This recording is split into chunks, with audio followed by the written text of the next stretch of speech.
Salam Bapak Ibu Saudara-saudari kasih Tuhan, kita jumpa kembali pada hari Rabu tanggal 17 Agustus 2022 dalam renungan harta sepanjang masa yang merupakan rangkaian khotbah hamba Tuhan almarhum Bapak Pendeta Dr. Yakub Nahwai MA yang berisi 365 inspirasi yang akan membantu kita menemukan rahasia kehidupan dalam hari-hari yang kita jalani. Untuk itu mari kita berdoa. Terpujilah kekal nama-Mu ya Bapa di surga, pelindung kehidupan kami dari malam yang gelap, dan kami boleh memasuki hari baru, anugerah baru oleh tuntunan kuasa Roh Kudus-Mu. Saatnya kami mau membaca dan merenungkan firman Tuhan yang merupakan kekuatan kehidupan kami, yang menuntun kami di dalam kebenaran Tuhan di sepanjang hari ini, bahkan di sepanjang hidup kami. Terima kasih Bapa, di dalam nama Tuhan Yesus kami berdoa urapan Roh Kudus bagi kami semua yang membaca, merenungkan, dan mendengarkan, bahkan yang akan melakukan firman-Mu dalam perjalanan kehidupan kami. Dalam nama Tuhan Yesus kami berdoa. Amin. Firman Tuhan bagi kita pada pagi hari ini dari Mazmur 33 ayat 12 yang menyatakan, berbahagialah bangsa yang Allahnya ialah Tuhan, suku bangsa yang dipilihnya menjadi miliknya sendiri. Judul renungan kita di pagi ini atau di sepanjang hari ini, Alkitab di mata para pemimpin negara. Sekali lagi, Alkitab di mata para pemimpin negara. Sebelum kita masuk dalam renungan, saya mengucapkan selamat merayakan hari ulang tahun kemerdekaan Republik Indonesia yang ke-77 yang merupakan anugerah Tuhan bagi bangsa kita. Merdeka, sekali merdeka, tetap merdeka. Jika suatu bangsa memilih Allah menjadi Tuhannya, betapa diberkati bangsa itu secara ekonomi, pendidikan, kesehatan, kebudayaan, teknologi, dan bidang kehidupan lainnya. Hanya Tuhanlah yang mengaruniakan kekayaan, kehormatan, keagungan, dan kemasyhuran kepada suatu bangsa dan para pemimpinnya. 2 Tawari 29 ayat 11. Kepada jemaat di Kolose, Rasul Paulus menulis perihal Yesus Kristus sebagai pemberi segala kuasa dan wibawa bagi para pemimpin. Kolose 1 ayat 16. Itu berarti wibawa, kuasa, dan otoritas para pemimpin dunia berasal dari Yesus Kristus dan untuk kemuliaannya. Dan kata lain, pemerintahan dunia ini harus berada dalam kendali Allah dalam Yesus Kristus.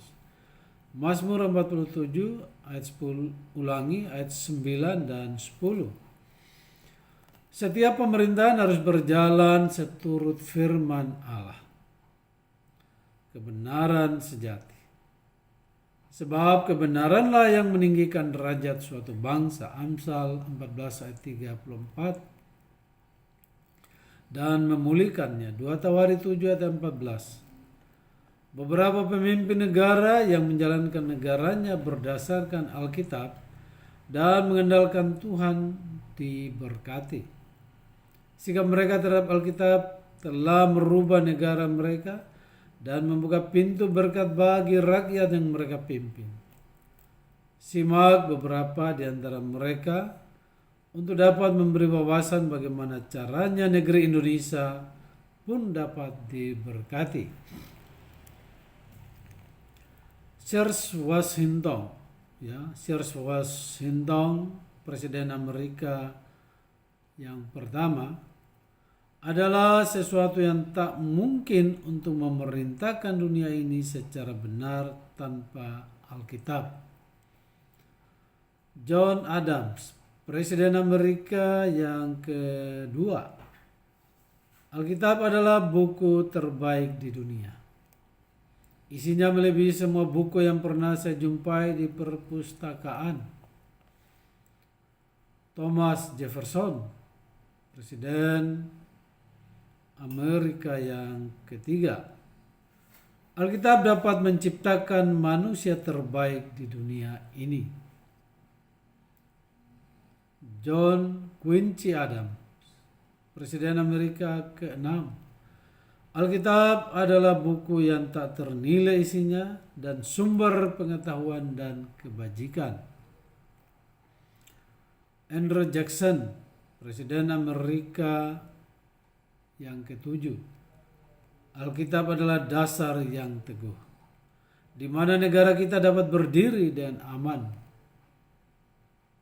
Zachary Taylor, Presiden Amerika ke-12. Karena cinta akan kebenaran dan Alkitab, maka para pemimpin kami meninggalkan kesenangan dan rela masuk dalam padang gurun. Abraham Lincoln, Presiden Amerika ke-16. Dari Alkitablah kita dapat mengenal kebenaran. Saya percaya Alkitab adalah pemberian terbaik dari Allah bagi manusia. William McKinley, Presiden Amerika ke-25. Lebih banyak kita pelajari Alkitab, kita akan menjadi warga negara yang lebih baik. Theodore Roosevelt, Presiden Amerika ke-26. Tidak ada seorang pun yang begitu pintar yang dapat membandingkan kepintarannya dengan isi Alkitab. Woodrow Wilson, Presiden Amerika ke-28. Alkitab adalah sumber pewahyuan yang agung dalam memberikan makna kehidupan. Herbert Hoover, Presiden Amerika ke-31. Seluruh inspirasi dari peradaban kita berasal dari pengajaran Yesus Kristus. Pembacaan Alkitab, dan ini sangat penting dalam kehidupan bangsa Amerika. Saya ulangi lagi, seluruh inspirasi dari peradaban kita berasal dari pengajaran Yesus Kristus. Pembacaan Alkitab, dan ini sangat penting dalam kehidupan bangsa Amerika. Masih banyak lagi pemimpin negara yang memberikan pandangan perihal Alkitab yang tidak diungkapkan. Tetapi dari semua ungkapan ini jelas pada kita bahwa hanya Allah dalam Kristus Yesuslah dan Alkitab yang harus mewarnai kepemimpinan suatu negara yang ingin makmur dan terpelihara. Makanya kita sebagai bangsa Indonesia, bahkan pemimpin bangsa ini harus memandang Alkitab bukan sesuatu saja, Alkitab sebagai kebenaran yang hakiki bagi kemajuan bangsa dan negara kita. Tuhan Yesus memberkati kita. Mari kita berdoa. Terima kasih Bapa untuk firman-Mu dan perenungannya di pagi hari ini. Begitu pentingnya Alkitab atau isi firman Tuhan bagi suatu bangsa, terutama bagi pemimpinnya yang akan memimpin bangsa dan negaranya menjadi bangsa yang besar, bangsa yang makmur, yakni kehidupan yang seturut dengan firman Tuhan dalam Alkitab. Tuhan, kami bersyukur 77 tahun kemerdekaan negara Republik Indonesia adalah anugerah Tuhan yang terbaik, terbesar bagi bangsa kami, yang terbentang dari Sabang sampai Merauke, Miangas sampai ke Rotendao. Terima kasih Tuhan. Biarlah kami tetap menjadi satu dari sejak kemerdekaan hingga selama-lamanya. Di dalam nama Tuhan Yesus kami berdoa. Amin. Tuhan Yesus menyertai kita di sepanjang hari ini. Selamat menikmati hari ulang tahun kemerdekaan Republik Indonesia yang ke-77.